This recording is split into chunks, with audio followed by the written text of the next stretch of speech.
First things you have to figure out is market message resonance. Why is this important? Because you need to be able to sell to someone who doesn't know you or trust you. You need to sell to a cold audience. You need to be able to build an offer. They can literally put a message on TikTok, on Instagram, on YouTube, and have the algorithm be able to find the right person that this message gets them to essentially stop, hook them, and be like, oh my God, I need to give these guys my information so they can reach out to me and actually set me on a call and solve my pain. How do you do that? I'll show you two ways to doing this. The first one is let the algorithm find you your clients. Let the algorithm validate the message and the niche and focus on what's currently working. So what I did, you don't have to do this. I have a little bit more money than you, so maybe you don't need to put a bunch of campaigns, 10, 20 different niches at the same time and spend $50 a day on each niche looking for which one is going to essentially get them hooked so you can actually double down on that niche.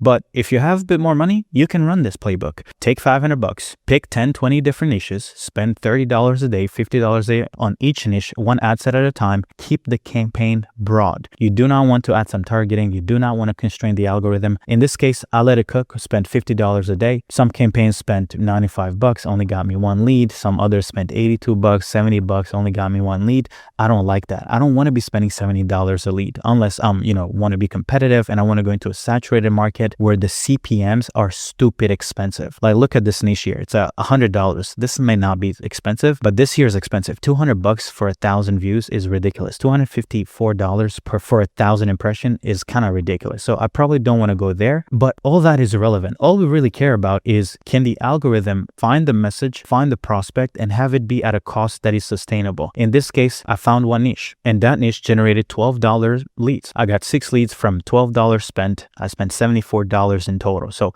in some markets, you'll be forced to spend $74 to get one lead. In others, you can spend $74 and get 6 business owners that you can reach out to, like I did here. So this lead ended up opting in, ended up actually booking a call right away. And I messaged him right after they opted in. It was 8 p.m., 9 p.m. almost. I said, hey, you scheduled a call with me to discuss about growing your family-owned appliance or repair company. Just want me to introduce myself before our call. He said, hey, Serge, thank you for the introduction. Would you happen to know if the phone will be over Zoom or over the phone? I said, it's on Zoom. I ended up sending the actual link to the call. So this guy saw the message, saw the promise on the ad, ended up opting in on one of the campaigns and ended up reaching out to them and essentially scheduling a call with them. It's that easy, but I don't necessarily yet want to focus on client acquisition because we're actually going to focus on it at the end because I want to show you 3 different ways to actually acquire clients. The fastest way, which might be a bit more expensive, the slowest way, which might be the cheapest, and the best way, which is essentially the best of both worlds. It's fast and it's also affordable. Let's finish first with finding the right market, the right message, and actually be able to build an offer that you can actually scale into a cold market.